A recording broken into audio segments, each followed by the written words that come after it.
Welcome to Afghannews with Mohsen Jamal. More than 100 militants have been killed in an operation launched by coalition forces in East Afghanistan. In the past week, ISAF said it added that the operation was launched in Ghazi district of Kunar province, in which 3 local commanders and 115 other militants were killed.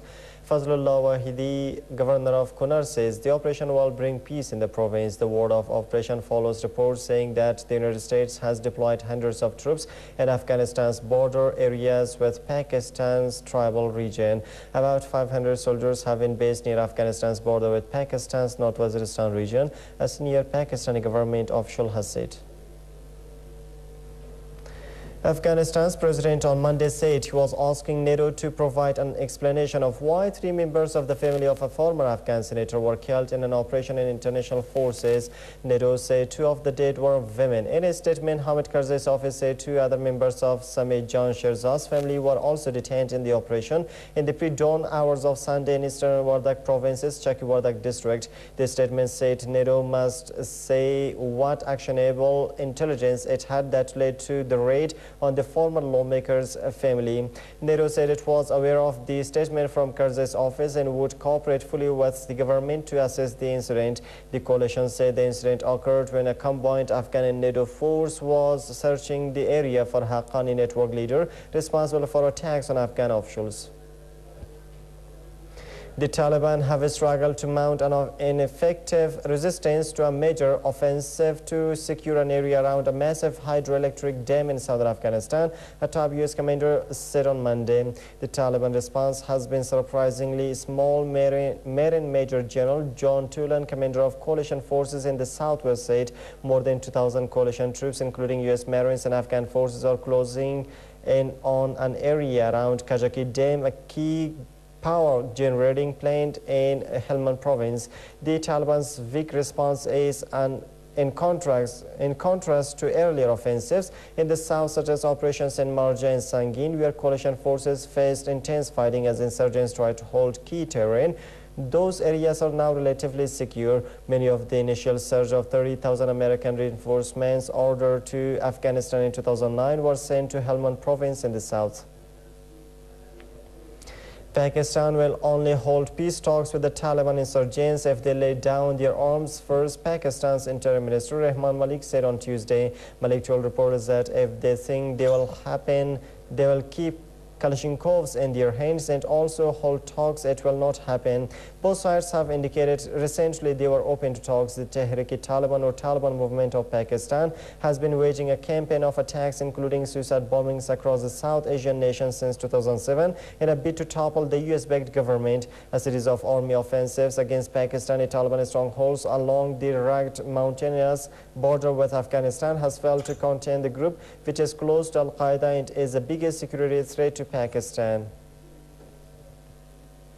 Hundreds of prisoners have been secretly executed in Iran, according to a new UN report which details growing human rights abuses in the Islamic Republic. The report said 200 officially announced executions had taken place in 2011, with at least 83, including those of 3 political prisoners in January alone.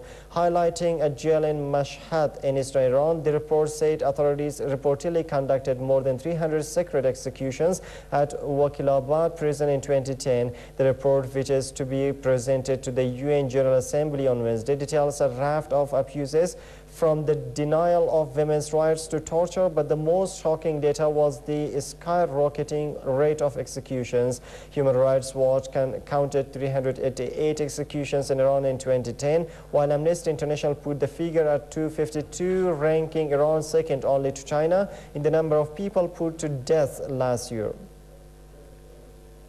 The United States Defense Secretary Leon Panetta said on Monday that negotiations were continuing between the United States and Iraq on a possible U.S. military training role in Iraq beyond the December 31st deadline, when all U.S. troops are scheduled to withdraw. After a meeting with his Italian counterpart Ignazio La Russa, Panetta said that he is not discouraged as General Lloyd Austin, the ambassador, continued discussions with the Iraqi leaders and that ultimately they will be able to find an agreement there.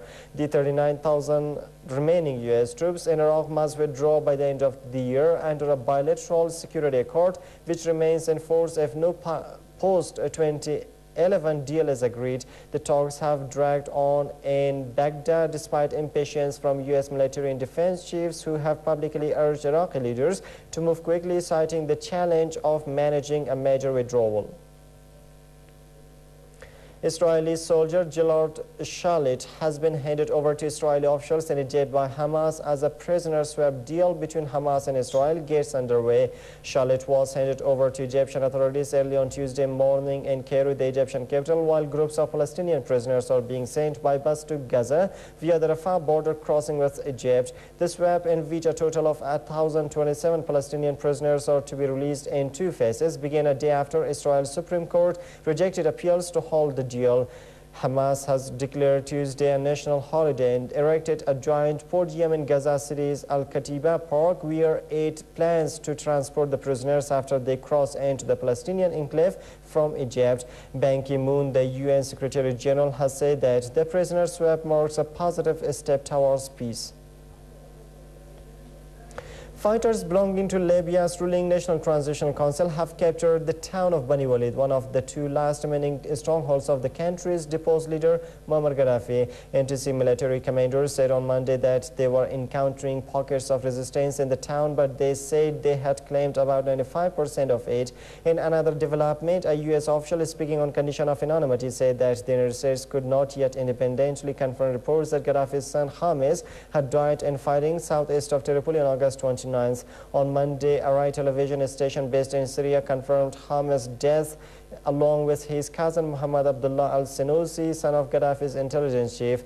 It said they were killed during a battle with NTC fighter forces in the city of Tarhona, 90 kilometers southeast of Tripoli. Dozens of people have been reported killed across Syria a day after the Arab League announced it was encouraging dialogue between Bashar al-Assad's government and the opposition. The local coordination committees and activist networks say 24 people were killed on Monday in Homs, which has been one of the centers of the protests against President Assad's 11-year rule.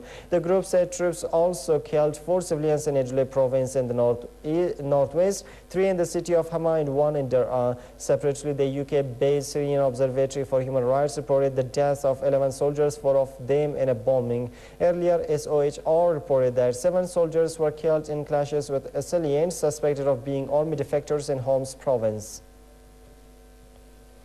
And that the total of people seeking asylum in industrialized countries rose by 17% in the first 6 months of this year compared with the same period in 2010. The United Nations Refugee Agency UNHCR said on Tuesday. It said the total for the year was likely to be more than double in the highest for 8 years, partly reflecting crises in North Africa, the Ivory Coast and Somalia. It put the number of asylum seekers from January to June at 420,000, up from 198,300 in the same period the previous year. But in general, the main flow came, as in past years, from Afghanistan, China, Serbia, and breakaway Kosovo, Iraq, and Iran. According to UNHCR's twice-yearly report, asylum Afghans made 15,300 claims, Chinese 11,700, Serbs and Kosovars 10,300, Iraqis 10,100, and Iranians 7,608 added. And that's all for now. Thanks for joining us.